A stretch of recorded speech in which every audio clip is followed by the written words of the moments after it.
Bismillahirrahmanirrahim. Alhamdulillah rabbil alamin, wassalatu wassalamu ala sayyidina Muhammadin wa alihi wa sahbihi ajma'in. Rabbi anfa'na bima 'allamtana wa 'allimna ma yanfa'una wa zidna 'ilman yuqarribuna ilaika rabbil alamin. Allahumma faqqihna fid din wa 'allimna ta'wil wa ta'alina futuhal 'arifina bika rabbil alamin wa la hawla wa la quwwata illa billahil 'aliyyil 'azim. Majlis yang ke-5 bacaan kitab Al-Muntaqa Ibnu Jarud, dan kita akan membaca sekarang qala musannif rahimahullah ma yuttaqa minal mawadhi' lil gha'iti wal bawl. Betul ya? Hadis nomor 33. Betul ya? Qala hadatsana Rabi' bin Sulaiman anna Ibnu Wahb akhbarahum qala akhbarani Sulaiman ya'ni Ibnu Bilal 'anil Ala qala hadatsahu an abihi an Abi Hurairah radhiyallahu anhu anna Rasulullah sallallahu alaihi wasallam qala ijtanibul la'anain. Qalu wa man la'anani ya Rasulullah?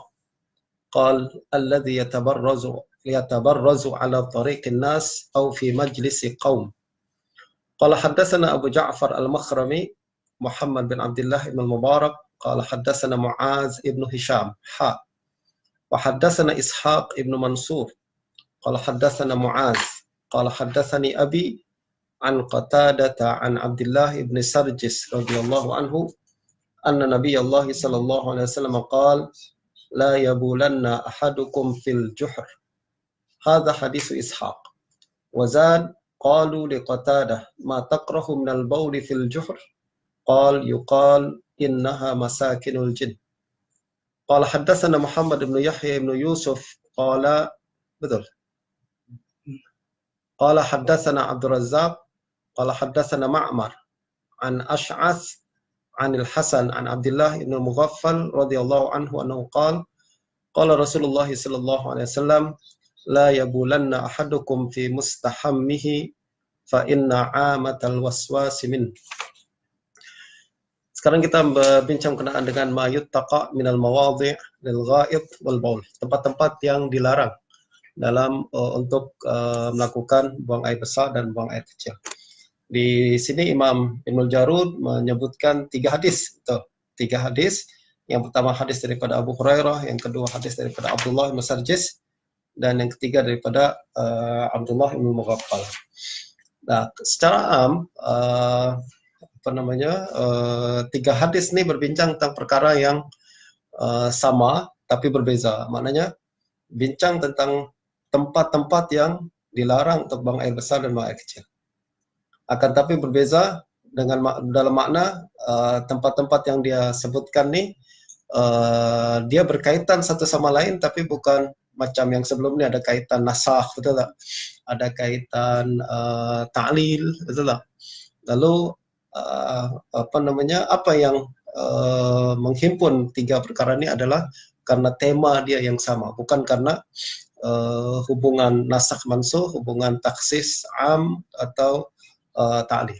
Itu yang selalu jadi perbincangan kita setiap kali tengok ada beberapa hadis dalam satu bab, betul tak?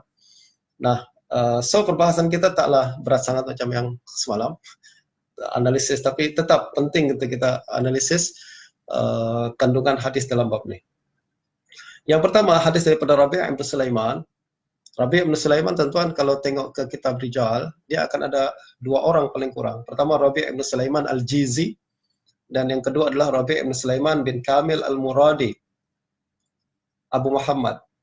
Dua-dua orang Mesir. Nah, soalan kita, dan dua-dua berada dalam tabaqah yang sama.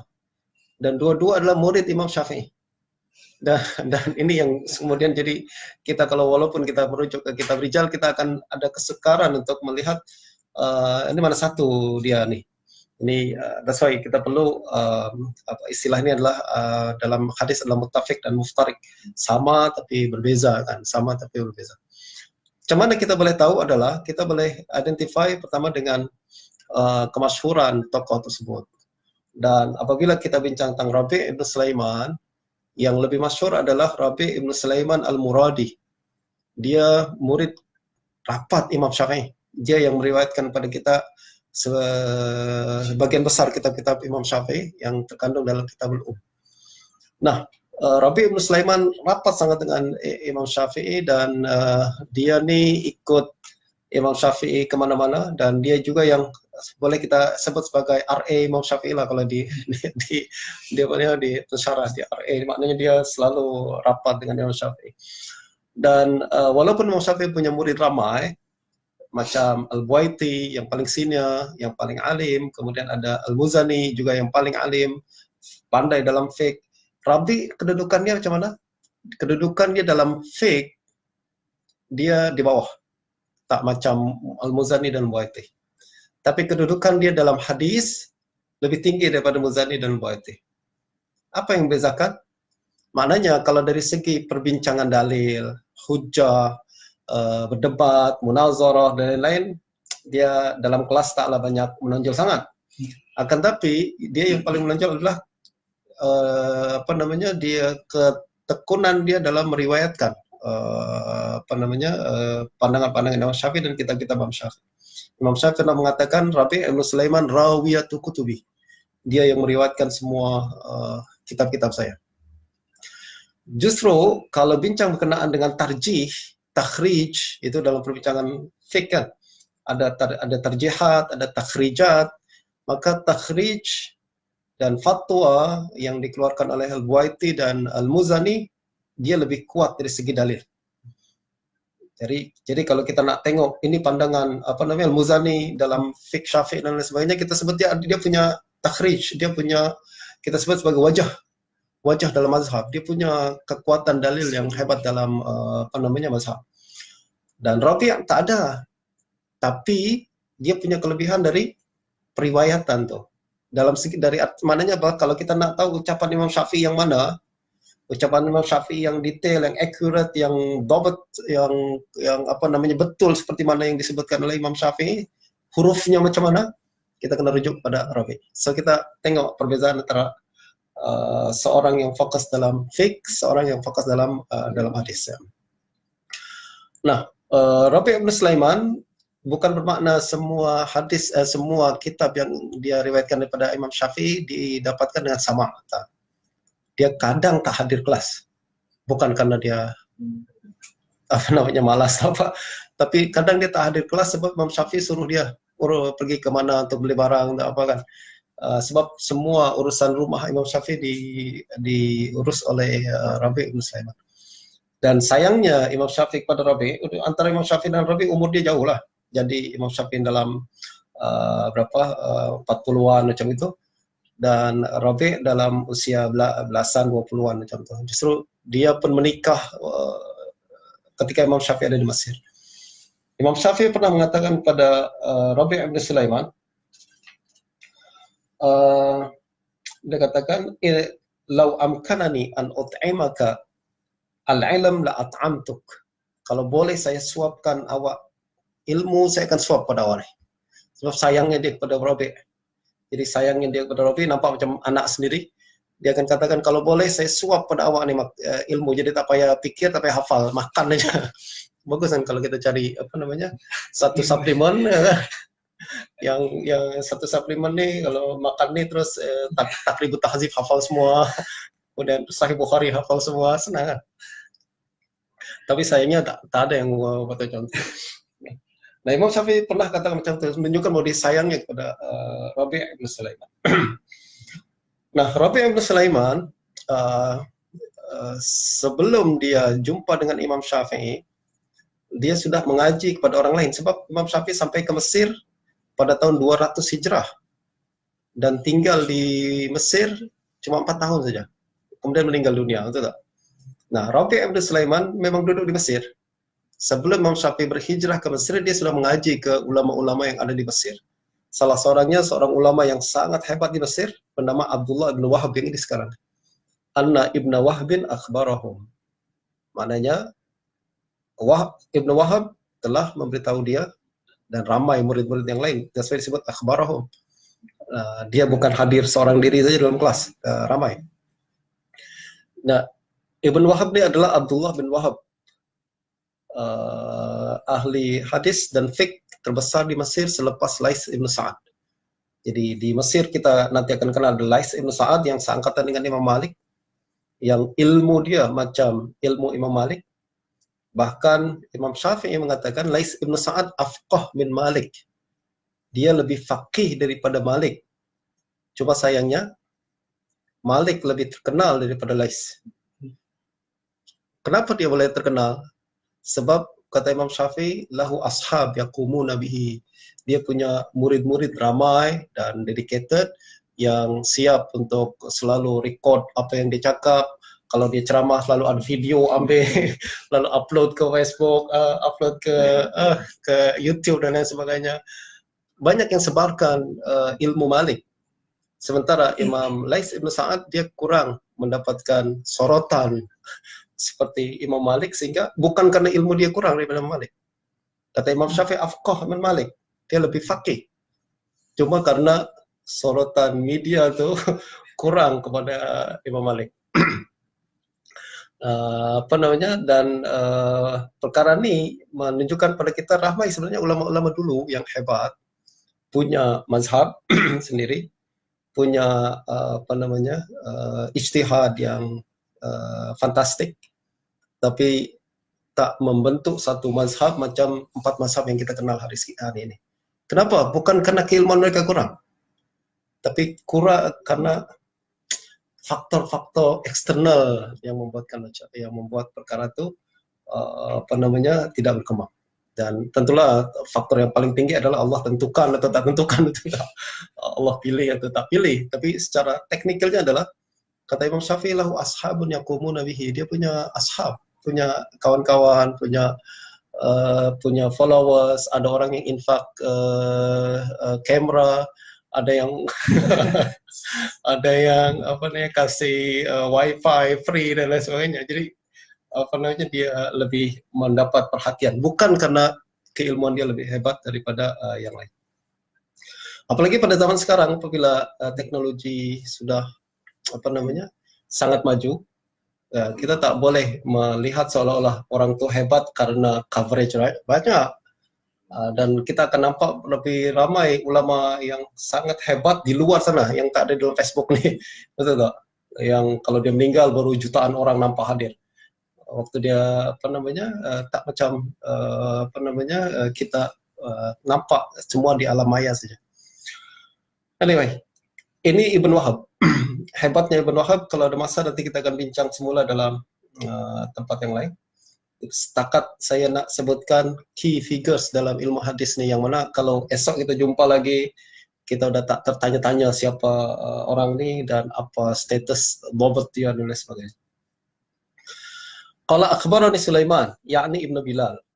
Ibn Wahab meriwayatkan hadis daripada Sulaiman Ibn Bilal. Siapa Sulaiman Ibn Bilal? Sulaiman Ibn Bilal dah bukan ahli Mesir, dia ahli Madinah. So, Rabi' Ibn Sulaiman di Mesir, Ibn Wahab di Mesir, nampak sangat bahawa Rabi' belajar di Mesir, betul tak? Daripada Ibn Wahab. Tapi Ibn Wahab ambil daripada Sulaiman bin Bilal yang ada di Madinah. Bermakna, Ibn Wahab melakukan rihlah fi talabil hadis. Dia keluar dari Mesir untuk mengaji ke seluruh negeri. Antaranya adalah ke Madinah, jadi tujuan utama dia. Itulah sebabnya Ibn Wahab pergi ke Madinah, ambil daripada Imam Malik, dan salah satu muwatta' yang diriwayatkan oleh Ibn Wahab jadi rujukan yang daripada muwatta' yang 18 tu. Salah satunya adalah muwatta' riwayat Ibn Wahab. Nah, selain dia jumpa dengan Imam Malik, ramai ulama Madinah yang dia jumpai, antaranya adalah Sulaiman Ibn Bilal, dan dia seorang imam siqah di Madinah. Anil Ala Ibn Abdurrahman.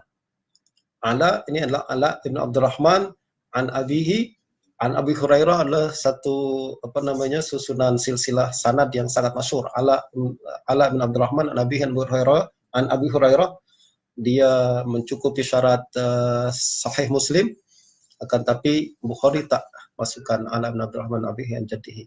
Kebanyakan riwayat ni sahih, hanya beberapa riwayat saja yang dikritik oleh para ulama, di hukum munkar. Antaranya adalah riwayat Ala bin Abdurrahman yang tentang nisfu Sya'ban. Ala bin Abdurrahman Abi Hurairah, idzan tasafa Sya'ban fala tasumu. Itu riwayat Ala bin Abdurrahman yang biasanya sahih, tapi Imam Ahmad katakan munkar, tak sahih. Tapi kebanyakannya adalah sahih, termasuk hadis yang kita bincangkan sekarang. Dia sahih ataupun dia memang tahap dia tinggi atau Dia tahap kita boleh sebut dia grade B lah, grade B lah. dan Muslim dia letak pada usul atau Dia kebanyakan di apa namanya, syawahid, kebanyakan syawahid dan mutabaat. That's why taklah sampai ke derajat yang tinggi sangat. Anna Rasulullah sallallahu alaihi wasallam qala ijtanibul la'anain. Kata Nabi SAW, jauhilah orang-orang yang kena laknat. Dua orang yang kena laknat. Dua kumpulan yang kena laknat.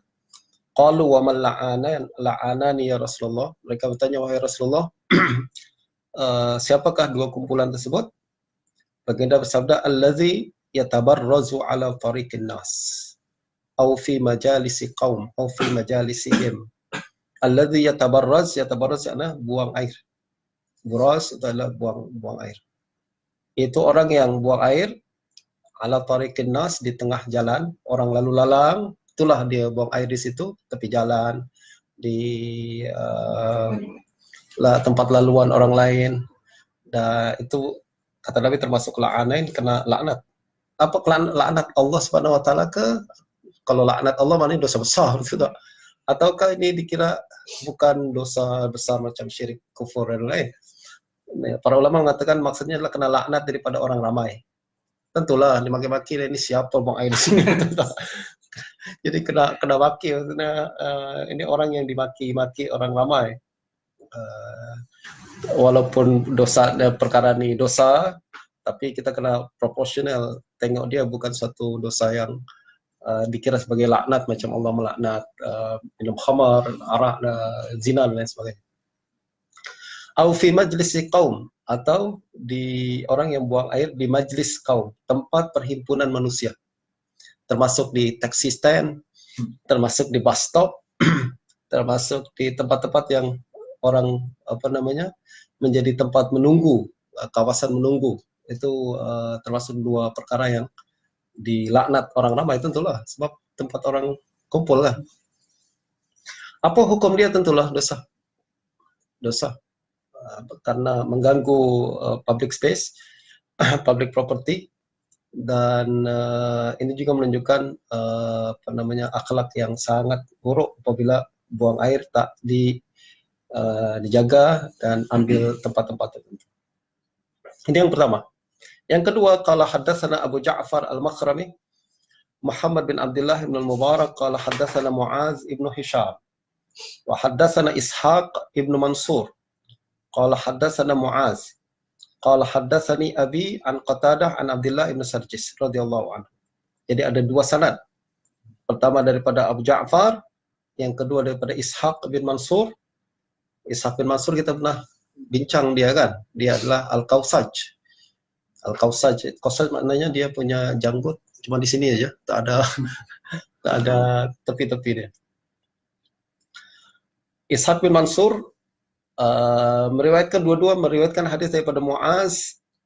Muaz ini adalah Muaz ibnu Hisham. Ayah dia Hisham bin Abi Abdullah Sanbar ad-Dastawai. Dia seorang imam siqah, hujjah, hafalan dia sangat hebat. Murid kanan daripada Qatadah. Di sini adalah Qatadah ibnu Di'amah, As-Sadusi, Abul Khattab, seorang ulama tabi'in yang sangat kuat hafalan dia. Daripada Abdullah bin Sarjis. Abdullah bin Sarjis sahabat Nabi. Tak ada khilaf bahwa beliau adalah sahabat Nabi. Cuma ada satu ucapan daripada Asim Al-Ahwal mengatakan bahwa Abdullah bin Sarjis lahu ru'yah, laisa lahu suhbah. Dia cuma nampak Nabi saja tapi tak jadi sahabat Nabi. Kata Imam Zahabi, ucapan Asim Al-Ahwal ni bukan Zahabi saja, yang katakan ni Imam Ibn Abdul Bar, katakan ini istilah Asim yang mengatakan dia lahu ru'yah, berbeza dengan istilah para ulama kebanyakan. Itu adalah istilah Sa'id Ibn Musayyab yang tak menyebut seorang sebagai sahabat Nabi, melainkan duduk bersama Nabi bertahun-tahun. Kalau cuma sekali jumpa, dua kali jumpa, nampak sekali dua kali, tak dikira sebagai sahabat. Itu satu mazhab minority antara yang punya pandangannya adalah Sa'id bin Musayyab dan termasuk Asim al-Ahwal nih. Justru ucapan Asim al-Ahwal mengatakan Abdullah bin Sarjis bukan sahabat tidak selari dengan pandangan yang masyhur di kalangan para ulama yang menetapkan title sahabat Nabi kepada setiap orang yang jumpa walaupun cuma satu kalinya. Betul tak? Sesuai Abdullah bin Sarjis secara ringkasnya adalah dia tetap sahabat Nabi saja mengikut mazhab yang paling masyhur. Kalau mengikut mazhab Sa'id bin Musayyab taklah dia, sebab Sa'id hanya sahabat, hanya duduk sama Nabi, ikut perang sama Nabi, tinggal bertahun-tahun sama Nabi, barulah perkataan Asim ini benar betul. Betul lah, dia Dia hanya melihat cuma jumpa aja. Cuma jumpa. Cuma pandangan dia berkaitan dengan konsep sahabat tu berbeza. Beza. Tak macam sebab ada lagi istilah sahabi ru'ya. Sahabi ru'ya ini biasanya adalah sahabat kecil yang umur dia baru 4-5 tahun, jumpa Nabi cuma nampak aja tapi tak maksudnya dia tak sedar lagi apa yang Nabi faham buat, apa yang Nabi cakap. Justru kalau dia meriwayatkan hadis, dia tak ada riwayat hadis direct daripada Nabi, dia ambil daripada kibar sahabat. Nah, ini istilah sahabi ru'ya selain pandangan Asim al-Ahwal. Asim al-Ahwal sebut sahabi ru'yah untuk Abdullah bin Sarjis, maknanya dia jumpa sekali dua tapi dewasa. Paham tak? Jadi kalau dia meriwayatkan hadis, tak ada isu lah, tak macam sahabi ru'yah yang biasa kita fahami. Nah, isu hadis ni nanti sebelum itu kita tengok apa hadis dia. Nabi SAW bersabda, la yabulanna ahadukum fil juhr. Janganlah salah seorang kamu kencing fil juhr. Juhr tu di lubang. Bukan bermakna lubang toilet. Kita kan berlubang, bukan isu tu. Lubang ni adalah lubang di tempat terbuka. Kan kita pergi ke padang pasir ada lubang. Terus kencing aja di situ atau buang air aja di situ. Ini yang dilarang. Hadza hadisu Ishaq. Ini adalah riwayat daripada Ishaq bin Mansur. Wazad Ishaq menambahkan qalu li Qatadah ma takrahu minal bauli fil juhr.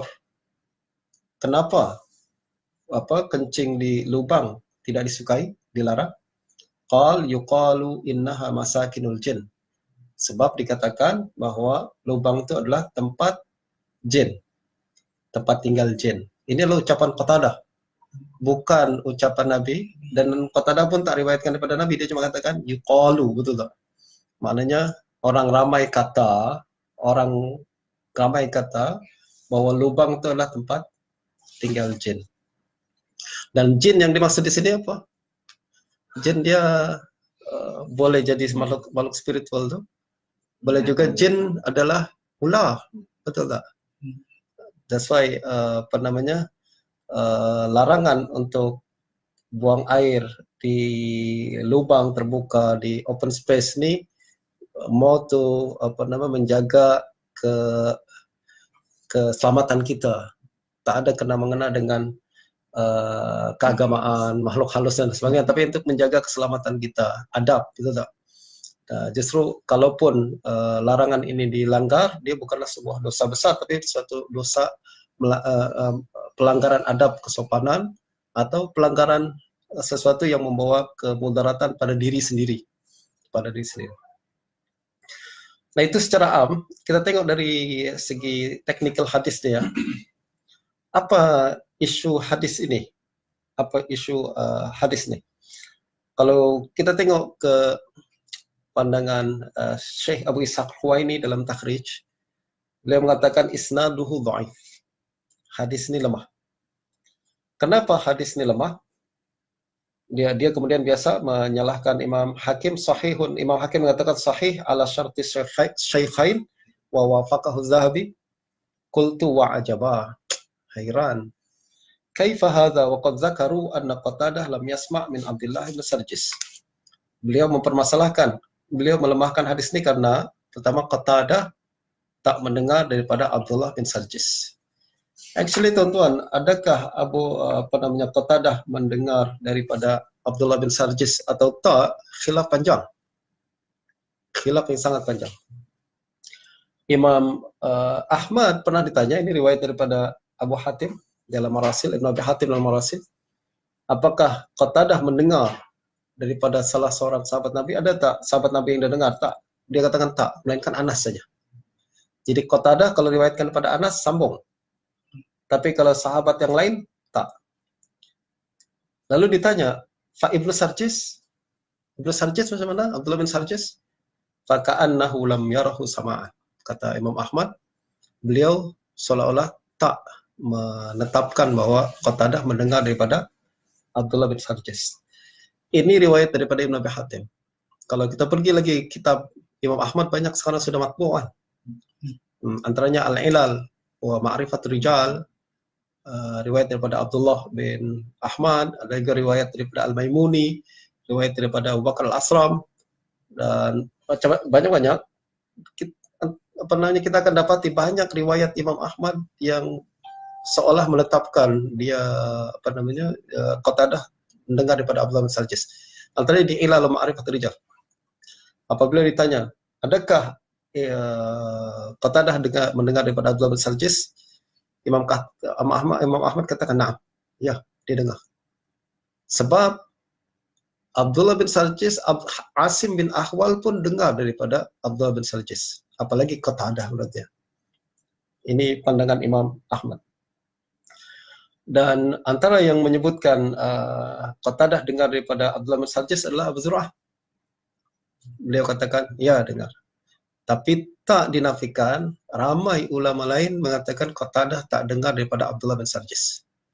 Soalan, kalau kita nak deep masuk ke dalam perbincangan ilmu hadis, ilmu hadis bukan setakat menurut pandangan dia dengar, menurut pandangan dia tak dengar. Tapi kita nak tengok macam mana sebab khilaf tu. So kalau kita bincang dalam fikih pun macam tu kan, khilaf halal haram. Sebabnya adalah tengok istidlal dalam hadis, dalam Quran dan lain hadis dan lain sebagainya. Soalan, kalau kita nak bincang kenaan dengan sama dengar atau tak dengar seorang perawi, apa sebab para ulama kadang khilaf si fulan dengar ke tak dengar? Kita kena tahu bahwa untuk isbat sama dari seorang perawi kita perlukan riwayat macam hadis juga. Jadi ia tahu dari mana bahwa Qatadah dengar daripada Abdullah bin Sarjis? Sebab saya dapat riwayat yang menunjukkan bahwa Qatadah mengatakan sami'tu Abdullah bin Sarjis. Riwayat yang macam tu kalau kita macam tak penting lah, tapi bagi ulama penting. Sebab tengok haddatsana, sami'tu, akhbarana, sirah tu jelas bahwa Qatadah kata dia sami'tu, maknanya dia dengarlah direct. Nah, isu hadis ni justru kadang ada sama atau tak sama adalah terpulang kepada riwayat yang menyebutkan sama atau tak sama. Untuk zaman dahulu kita masih boleh lagi, mutaqaddimin, ulama masih boleh lagi pastikan fulan sama atau tak sama dengan rujuk kepada dalil. Kita jumpa bahwa si fulan mengatakan sami itu, dia mengatakan akhbarana. Kenapa? Sebab sanad pendek dan sirah masih dijaga. Masih dijaga lagi. Tapi mutaakhirin sudah mustahil boleh tahu bahwa dia sama atau tak sama dengan kembali kepada isnad. Ini disebut oleh Imam Zahabi dalam Al-Muqidhah. Yang kita ada sekarang adalah asar, ba'da ain. Kita ada sanad, tapi untuk menghubungkan kita kepada perawi tersebut, sebut dia, apa kalimat yang dia sebutkan daripada Abdullah bin Sarjis ni, sami itu ke atau an saja, kita dah tak tahu lagi. Tapi Ustaz, kadang kita jumpa di Sahih Bukhari, kadang Sahih Muslim, kadang jumpa di berbagai kitab. Ya, anda kena pastikan bahwa ucapan tu betul ucapan perawi, bukan perawi yang sebelahnya, yang di bawahnya, yang riwayatkan sami itu bil makna. Mungkin tersilap, kadang silap, tasrih bisama tapi khata. Ini sebutkan Imam Ahmad. Si fulan mengatakan sami itu, macam Hasan al-Basri pernah mengatakan haddatsana Abu Hurairah. Kata Imam Ahmad khata. Kenapa? Walaupun para ulama dulu khilaf, Hasan dengar daripada Hurairah kata tak. Ada riwayat mengatakan haddatsana Abu Hurairah, ucapan Hasan, kata Imam Ahmad khata. Kenapa khata? Mungkin makna Hasan itu bukan haddatsana tapi haddatsana saya, tapi haddatsana nahnu ahlul balad. Ya Allah, jauh sangat Ustaz. That's why sama atau tak sama kita tak boleh lagi pada zaman ini dengan kembali kepada isnad, melainkan kita tahu betul isnad itu tak ada perubahan. Apalagi kata Imam Nusalah, asanid mutaakhirin sudah mulai rusak dan lain sebagainya. Justru apa rujukan kita? A'immah nuqad. Imam kata sama tak sama itu jadi rujukan kita sekarang. Sebab isnad pada zaman dia masih dijaga. Pada zaman tu dia yang masih tahu perkara ini. Justru kesimpulan sama tak sama kembali kepada tasrih nuqad. Nah, lalu sekarang kita tahu apa sebab sama, apa sebab tak sama, apa sebab khilaf berlaku sama atau tak sama. Khilaf berlaku macam Qatadah dengar daripada Abdullah bin Sarjis adalah ulama khilaf sama ada sanad yang menyebutkan sama itu sahih kita sahih. Macam mereka khilaf sama ada hadisnya sahih atau sahih. Betul tak? Nah, hadis Abdullah, kalau anda tengok Qatadah dan daripada Abdullah bin Sarjis, hadis ni, hadis yang la yabulan ahadukum fil juhr, kata Imam Abu Hatim, hadis ni tafarrada bihi Muaz ibnu Hisham an abihi, la yarwi bihi illa Muaz ibnu Hisham an abihi. Maknanya apa? Tafarrud berlaku dalam riwayat Qatadah dan Abdullah bin Sarjis. Dan tafarrud, siapa yang bertafarrud? Poin dia di sini, Muaz ibnu Hisham.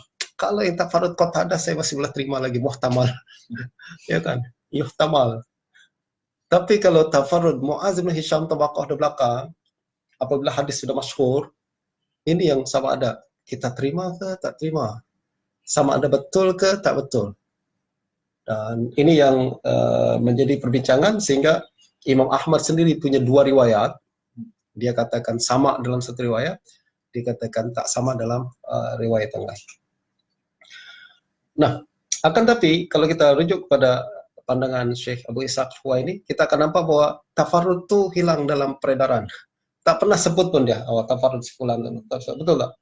Yang jadi isu adalah Qatadah dengar kita dengar. Menunjukkan bahwa ta'lil itu kepada zahir sanad. Pada sanad bersambung ke tak bersambung. Dia jumpa atau tak jumpa, bukan tafarrud ke tafarrud. Ini yang selalu jadi kita perbincangan dalam bahasan hadis tingkat tinggi. Tak apa kalau belum paham, nanti di PhD nanti paham sedikit. Adalah apabila kita bincang kenaan dengan tafarrud itu apa fungsi dia. Kebanyakan ulama mutaakhirin dia tak ambil kisah sangat. Anda tadi baru baca nukat Imam Ibn Hajar, apabila dia bincang kenaan dengan hadis ma'lul. Kita dah baca hadis ma'lul kan. Cuma kita nak mengetahui hadis ni ada ilah atau tak ada ilah, dia cakap poin untuk tahu ada ilah tak ilah adalah mukhalafah. Dia tak sebut tafarrud pun. Poin untuk tahu ilah atau ilah mukhalafah. Okey. Maknanya Ibn Hajar dia tak berikan perhatian kepada tafarrud sehingga ke Imam Ibn Hajar, apalagi yang turun ke bawah, betul tak? Padahal Imam Taqaddimin, tafarrud adalah salah satu poin yang paling penting yang beliau selalu tekankan. Bahkan ada kitab-kitab sendiri khas untuk tafarrud yang menyebutkan lam yarwi bihi illa fulan dan fulan la yutaba bihi. Ada kitab khas bincang tentang perkara itu, menunjukkan pentingnya tafarrud dalam proses ta'lil menurut al-hadis. Anyway, hadis ni sama ada dilemahkan karena hadis ni kesimpulan dia lemah, betul. Sama ada tapi berbeza taklil kita, sama ada nak tunjukkan bahawa Qatadah tak dengar ataukah isu kita lah tafarrud. Itu riwayat daripada Muaz ibn Hisham. Maksudnya kalau orang yang berdasarkan tafarrud ni tinggi sikit lah dia punya penilaian dia sudut hadis ni. Dalam perbahasan tu, dan itulah manhaj mutaqaddimin tu yang membezakan antara mutaqaddimin dan mutakhirin. Ini bukan setakat ini disahihkan oleh ulama hidup tahun berapa. Itu bukan perbincangan mutaqaddimin dan mutakhirin. Itu macam kita nak harmonikan antara Qatadah dan Abdullah bin Sarjis, dengar ataupun tak. Sebab contoh kalau kita tengok pada Ahmad ini, pandangan pun dia ada dua kan. So macam mana untuk kita nak terjehkan Pertama gini, kalau pandangan Syekh Abu Ishaq adalah apabila kita katakan bahwa hadis ini Qatadah betul pun dengar daripada Abdullah bin Sarjis, dia tak sebut hadatsana pun, disebut an. Dan an Qatadah mudallis kalau disebut an maknanya tak menunjukkan sama juga, isu jadi isu besar. Akan tapi kalau kita pakai pandangan yang melihat bahwa isbat sama Qatadah daripada Abdullah bin Sarjis, maknanya hadis ini mutasil. Walaupun an. Ada isu Qatadah. Ya, tak ada isu tadlis sebab menurut aimah, kalau kita tengok alimah mutaqaddimin, tadlis itu bukan memang betul lah kaedah dia. Mudallis kalau dia cakap an tak diterima, melainkan kalau kita ada jalur lain yang ditasrih sama hadatsana atau akhbarana. Soalan kita adalah, you tahu dari mana bahwa dia tak sebut tasrih sama di jalur yang lain? Saya tak jumpa dalam mana-mana kitab. Adakah semua sanad tu ada sampai sekarang? Ataukah ada dulu sekarang tak ada? Betul. Dulu ada, menurut a'immah mutaqaddimin, saya jumpa tasrih sama dia. Tapi yang sekarang nih, yang hanya pada kita adalah an saja. That's why tetap juga mereka sahihkan. Itu sebabnya riwayat mudallisin ada dalam Sahih Bukhari. Riwayat mudallisin ada dalam Sahih Muslim. Disahihkan oleh Bukhari dan Muslim. Imam Ibnu Salah ambil iskal dalam perkara ini. Dia katakan kaedah adalah riwayat mudallis kena ditawakuf, melainkan kalau jumpa sana. Tapi kita sering jumpa hadis-hadis dalam Sahih Bukhari, dalam Sahih Muslim, dalam Sahihain, diriwayatkanlah mudallis dengan kalimat an, tak jumpa kita sanad-sanad yang menunjukkan bahwa dia itu sama. Apa kata Ibnu Salah? Ini muskil, tapi kita husnuzon kepada Sahih Bukhari dan Muslim. Kalimatnya husnuzon. Ini yang kalau kita punya pandangan husnuzon macam Ibnu Salah juga, kita akan terima. Tapi orang yang lain tak akan terima. Tak boleh ya, husnuzon. Mungkin ini taklid. Tak boleh kita terima taklid. Yang betul adalah bukan husnuzon kita terima Sahih Bukhari dan Muslim. Hadis itu ada dalam Sahih Bukhari dan Muslim. Di Bukhari jumpa tasrih sama dengan sanad yang jelas, tapi kita yang tak jumpa sekarang. Bukannya kelah Bukhari mestilah, tak, dia jumpa. Mesti ada bukti yang kukuh. Ada di sisi dia hadis itu, tapi sanad itu tak sampai kepada kita. That's why memang tak ada jalan lain melainkan taklid. Janganlah sebut taklid, tapi semua orang alergi sebut taklid. Tapi kita kembali kepada ucapan pakar. Apabila Bukhari katakan ini sama, bersambung, walaupun riwayat mudallis, aku dah letak dah, aku dah jumpa nanti. Engkau tak jumpa tak apa, aku garanti gitu. Aku garanti dan selesai urusan. Oke, hadis yang ketiga, hadatsana Muhammad bin Yahya bin Yusuf. Qala hadatsana Abdul Razzaq, qala hadatsana Ma'mar an Ash'as al-Hasan an Abdullah bin Mughaffal radhiyallahu anhu qala Rasulullah sallallahu alaihi wasallam, la yabulanna ahadukum fi mustahammihi fa inna amatal waswasi minhu. Hadis ini riwayat daripada Abdul Razzaq, daripada Ma'mar, Razzaq imam siqah di Yaman, Ma'mar pun imam siqah, Ma'mar bin Rashid al-Azdi Abu Urwah, daripada Ash'as bin Abdullah al-Khudani pun siqah, daripada Hasan al-Basri imam siqah, daripada Abdullah bin Mughaffal imam siqah. Jadi ruwatuhu siqat. Cuma belum tentu ruwatuhu siqat hadis sahih. Isu dia adalah ada berapa isu. Pertama, sama ada Hasan dengar daripada Abdullah bin Mughaffal kata. Sebab Hasan terkenal banyak memursalkan hadis. Apabila meriwayatkan daripada ramai ulama, dan justru ulama ahli hadis ragu-ragu, dan mursal Hasan adalah termasuk mursal yang paling teruk ikatan dia. Yang lain adalah kebanyakan perawi yang lain dia meriwayatkan hadis ini secara mauquf. tidak secara marfu. Jadi ucapan Abdullah bin Mughaffal saja. Ini riwayat daripada Syu'bah. Justru para ulama mengatakan riwayat Imam Al-Uqaili berkata riwayat Syu'bah asbah. Jadi hadis ini tidak marfu kepada Nabi, tetapi ucapan daripada Abdullah bin Mughaffal saja. Nah, hadis ini kandungan dia la yabulanna ahadukum fi mustahammihi. Jadi kalau kita tengok lagi dari segi sanad, permasalahan hadis yang ketiga ini lebih parah daripada hadis yang kedua, betul tak? Hadis yang pertama sahih, tak ada khilaf. Hadis kedua ada khilaf sikit sama ada kata dengar daripada Abdullah Sarjis atau tak.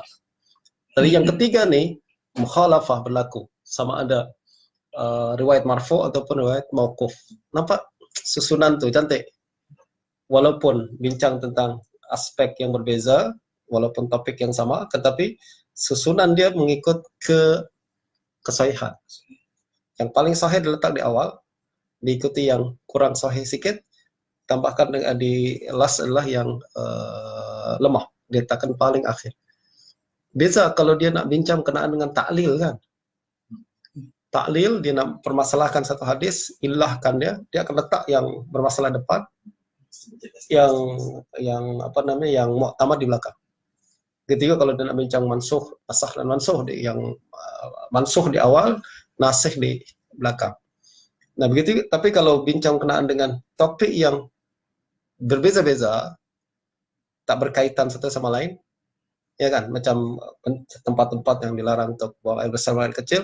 Hadis pertama taklah berkaitan dengan hadis kedua, sangat dari segi kandungan. Lalu ketiga tak, tapi susunan dia adalah yang pertama kuat, kurang kuat dan lemah. Ya, itu satu kaidah, bukan cuma Ibnu Jarud yang buat. Anda akan tengok apa namanya, banyak lagi para ulama buat macam ni, antara lain Imam An-Nasa'i buat. Dari segi hukum, la yabulanna ahadukum fi mustahammihi.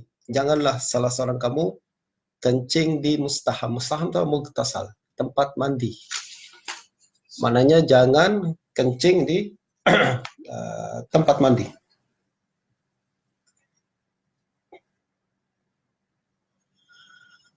Fa inna amatal waswasi minhu. Sebab kebanyakan waswas adalah berasal daripada tu. Was-was itu apa? Was-was itu ragu-ragu kan. Kalau kata Imam Az-Zahabi dalam kitab Siyar, apabila dia bincang tentang hadis ini, dia mengatakan muraduhu bil waswas an yusibahu massun, massah minal jan. Jadi akan tersentuh. Was-was itu asalnya adalah daripada mas minal jan. Disentuh jin. Sentuh jin maksudnya apa? Minhu sumiyal musrif fil ma muwaswasan syubbiha bil majnun. Orang yang waswas selalu macam orang gila. Wala siyama idza apa namanya, kabura ahaduhum lil fariidhah. Begitu juga terutama kalau orang sudah apa namanya, sudah berusia dan lain sebagainya. Nah, waswas kalau kata para ulama, lagi bincang, kita boleh rujuk ke kitab Iqna Imam Al-Syarbini. Dia mengatakan al-waswas khabal fil aql. Waswas adalah satu penyakit yang ada di akal. Dia kalau ringan tak apa. Aku tadi udah wudu ke belum? Udah makan ke belum tadi? Itu masih ringan lagi. Tapi waswas tuh kalau dia dah wudu tadi, tapi masih ragu-ragu, aku tadi desah ke belum? Masih. Ada yang berlaku paling terus sangat. Ada yang kalau takbir macam tuh, Allahu Akbar berkali-kali. Nah ini semakin parah, dia semakin teruk dan boleh sampai kepada kita katakan nih, orang ini dah tak sedar lagi, was-was lagi. Imam Ibnu Aqil pernah ditanya. Ada seorang laki-laki datang kepada Imam Aqil. Dia katakan, wahai Imam, apa hukum salat saya? Apa dia? Saya takbir Allahu Akbar, tapi ragu-ragu selalu. Sudah salat ke belum salat? Sudah salat ke belum salat? Apa hukum salat saya? Kata Imam Ibnu Aqil, awak udah tak wajib salat lagi. Orang macam ni, orang udah takbir tapi tak ingat, masih ragu-ragu salat atau tak salat, itu orang gila jadi, tak wajib salat lagi. Maknanya was-was kata Imam Zahabi dekat dengan junun. Dan salah satu penyebab was-was adalah dalam hadis ini kalau kencing di tempat mandi. Soalan kencing tempat mandi macam mana boleh menyebabkan was-was? Nanti jangan bayangkan tempat mandi kita macam tempat mandi orang dahulu. Kita walaupun toilet di tempat kita mandi sama dengan toilet yang kita guna untuk buang air, toilet khas itu tak? Ada lubang sendiri, ada tempat sendiri, tempat duduk sendiri, mandi walaupun ada dekatan situ, tak ada kena mengena dengan kalau kita kencing nanti bimbang air kencing akan jatuh ke tempat mandi kita, tak. Tapi orang zaman dahulu tak ada pengasingan macam tu. Justru kalau dia mandi di tempat tu, kencing ke tempat tu, dia akan was-was, jangan-jangan air kencing saya bercampur dengan air mandi saya, nanti kena seluar, nanti kena apa, gitu kan. That's why dia kena asingkan tempat mandi dengan tempat buang air besar.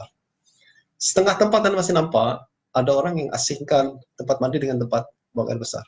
Walaupun sudah kita tengok rasionalnya macam tadi kan.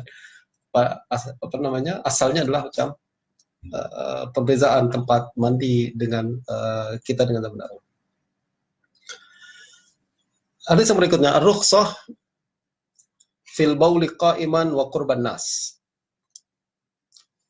Keharusan untuk kencing berdiri dan dekat manusia. Ini kita dah bincang sebelum ni bahwa dulu Imam Ibnu Jarud katakan sunat untuk menjauh, betul tak?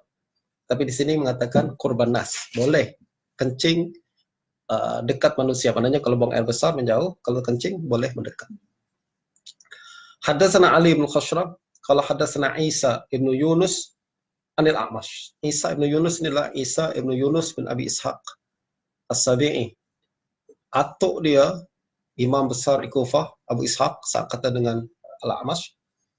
Dan sebagaimana atuk dia siqah, ayah dia pun siqah, Yunus bin Abi Ishaq siqah. Isa bin Yunus pun siqah. Abang dia pun siqah, Israel bin Yunus bin Abi Ishaq siqah. Satu keluarga siqah. Dia ulama di Kufah. Anil A'mash, A'mash juga sangat besar. Sulaiman bin Mahran Al-A'mash siqah, imam. An Syaqiq Abi Wa'il, ini Syaqiq bin Salamah Abu Wa'il Al-Kufi Al-Kahili. Dia ulama tabi'in dan kibar tabi'in. Bahkan dia termasuk dalam mukhadram. Dia hidup di zaman jahiliyah, dia cakap dulu waktu masih kecil, dalam 5-7 tahun dia masih dapat lagi zaman jahiliyah. Dan hidup ketika Nabi hidup dan meninggal dunia sebelum Nabi meninggal sebelum dia boleh berjumpa. Justru termasuk dalam kibar tabi'in. An Huzaifah bin Yaman, sahabat Nabi. Huzaifah mengatakan, kuntu ini sanad bersih, a'imah siqat dan tak ada illah. Justru diriwayatkan oleh Imam Bukhari dan Muslim muttafaq alaih. Kata Huzaifah, kuntu amshi ma'a Rasulillah sallallahu alaihi wasallam. Fantaha ila subaqati qaumin fabala qa'iman. Saya pernah jalan bersama Nabi. Lalu Nabi berhenti di Subalta kaum. Subalta adalah tempat buang sampah di satu kampung. Fabala qa'iman, baginda lalu kencing berdiri. Fatanahaitu, aku lalu menjauh. Maksudnya nak menjauh supaya Nabi boleh kencing, mungkin malu dan sebagainya. Fada'ani, Nabi sendiri yang panggil saya. Wa qala lima tanahaita, kenapa engkau nak menjauh? Faqumtu inda aqibi, saya pun berdiri di belakang baginda Nabi SAW. Falamma faraga da'a bima'in fatawadda'a wa masaha ala khuffai. Selepas tu selesai kencing, baginda minta ambil air, lalu Nabi berwudu dan mengusap di atas dua khuf. Nanti bincang tentang wudu dan usap khuf tempat yang lain. Poin kita sekarang adalah boleh kencing berdiri. Betul, sebagaimana disebutkan oleh Imam Jarud. Kenapa katakan boleh? Sebab ada beberapa hadis yang mengatakan tak boleh. Yang paling kuat hadis daripada Siti Aisyah. Kebanyakan yang larangan kencing adalah lemah, tapi yang paling kuat adalah riwayat daripada Siti Aisyah, riwayat Imam Tirmizi, yaitu mengatakan man haddatsakum anna Rasulullah sallallahu alaihi wasallam kana yabulu qa'iman fala tusaddiqu ma kana yabulu qa'idan.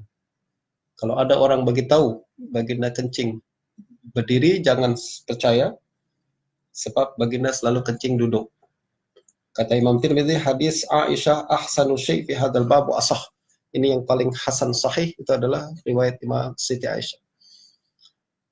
Macam mana kita nak jamak antara hadis Huzaifah dengan hadis Aisyah? Saya rasa simple lah kan. Siti Aisyah mengatakan mengikut pengetahuan dia. Ya, secara normalnya adalah baginda kencing duduk. Tapi terkadang baginda kencing berdiri sebagaimana diceritakan oleh Huzaifah. Justru hukum kencing berdiri adalah boleh, tapi sebaiknya duduk. Ini yang dirumuskan oleh Imam Ibnu Munzir dalam kitab Awsat. Dia mengatakan, ya bulu jalisan ahabbu ilayya lisabiti alin Nabi SAW annahu bala jalisan.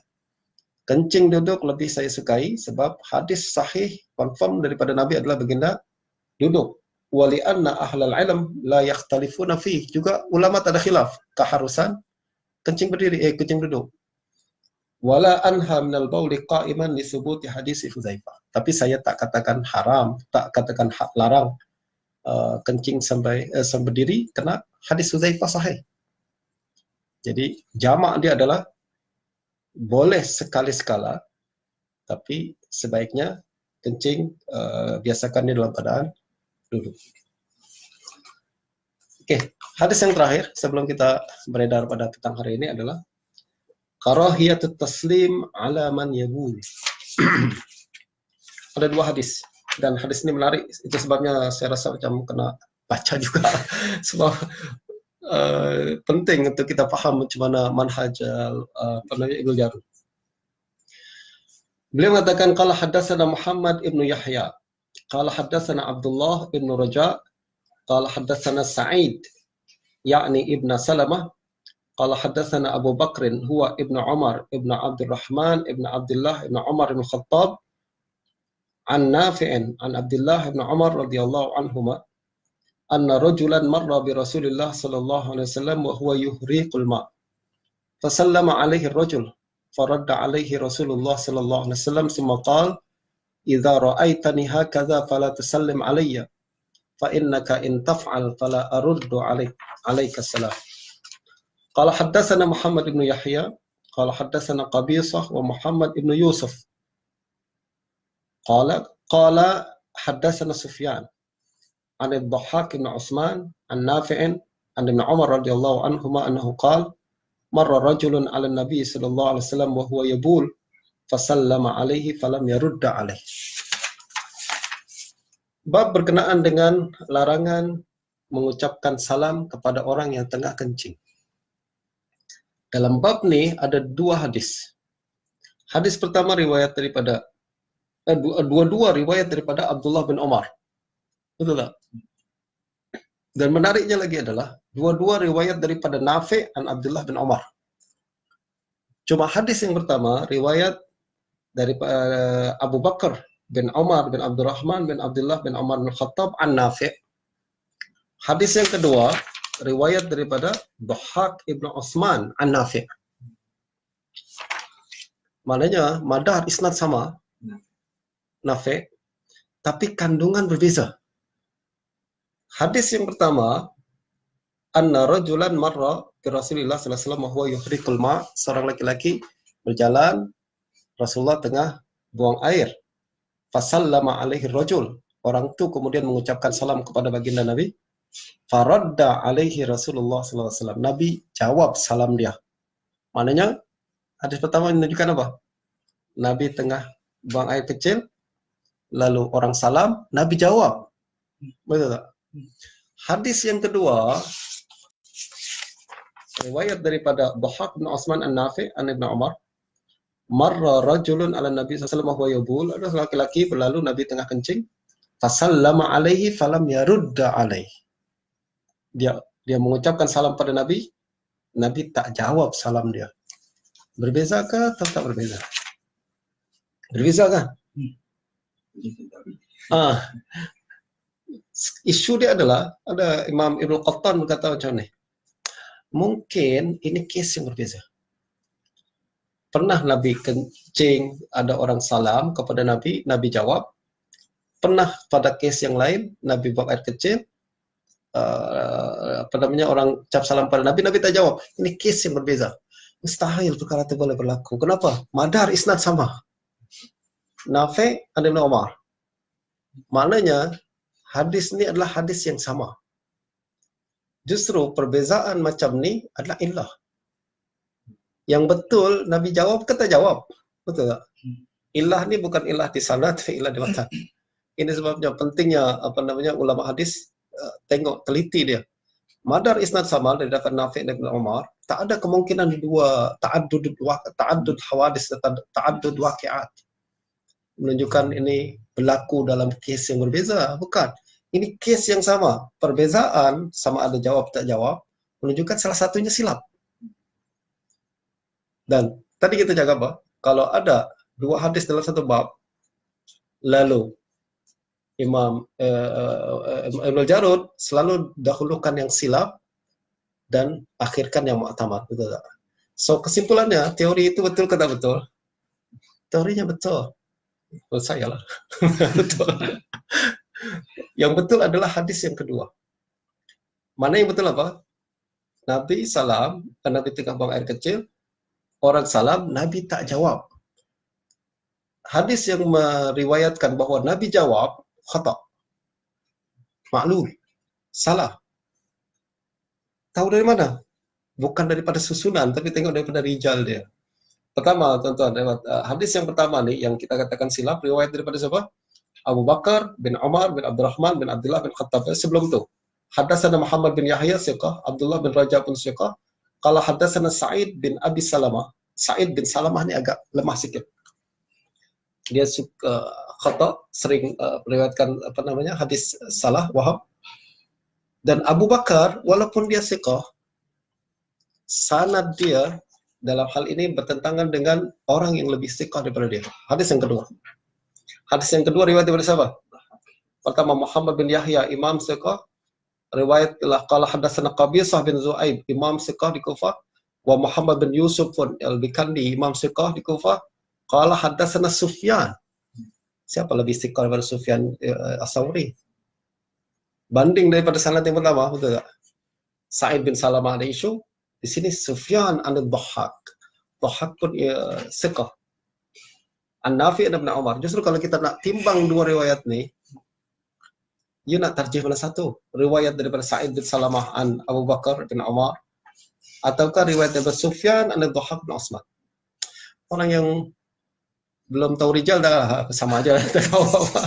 Tapi orang yang sudah tabahur dalam rijal, tahu siapa Sufyan, tahu siapa Dhahhak bin Utsman, lalu banding dengan Abu Bakar bin Umar bin Abdurrahman, cakap taklah hadis yang pertama boleh mengalahkan hadis yang kedua. Hadis kedua terlalu banyak murajjihat untuk kita tarjih riwayat yang kedua nih.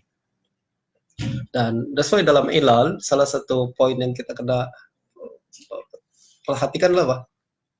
Kita tahu quality perawi. Quality perawi dan mana tingkatan dia apabila berlaku ta'arud macam ni. Mana yang kita kena tarjih. Jadi first hand kita nampak macam mana a'immah melihat melakukan analisis macam ni, dan kita tengok hebatnya Ibnu Jarud. Dia tak cakap apa-apa, tapi kita tengok macam mana dia deal dengan masalah ni, kita nampak hebat. Betul, dia sangat hebat, dia teliti, dan itu sebabnya dia letakkan hadis yang bermasalah di hadapan, hadis yang mu'tamad di belakang. Dan menunjukkan ketelitian dan ketinggian dia dalam pengetahuan di dalam ilal dan rijal. Ini yang kita nak kembangkan di pelajar kita di Dirasat Ulia sebenarnya. Betul tak? Itu satu pengetahuan di mana kita kuasai ilmu perawi untuk menjadi asas kita dalam menganalisis ilal. Untuk paling kurang pun untuk kita faham kenapa ulama buat macam ni. Sebab ulama mutaqaddimin dahulu sangat-sangat teliti apabila dia sampai dia letak hadis pun ada makna, ada isyarat tertentu kan, ada makna yang tersirat dari perbuatan tersebut. Itu sebabnya lepas PhD pun kita tak boleh berhenti mengaji. kena lanjut lagi insyaallah. Oke, itu secara am, dan dari segi kandungan saya rasa tak ada isu. Makruh kita mengucapkan salam ke atas orang yang tengah buang air, sama ada buang air kecil, terlebih lagi adalah buang air besar. Sebaiknya nanti selesai dia daripada perkara tersebut.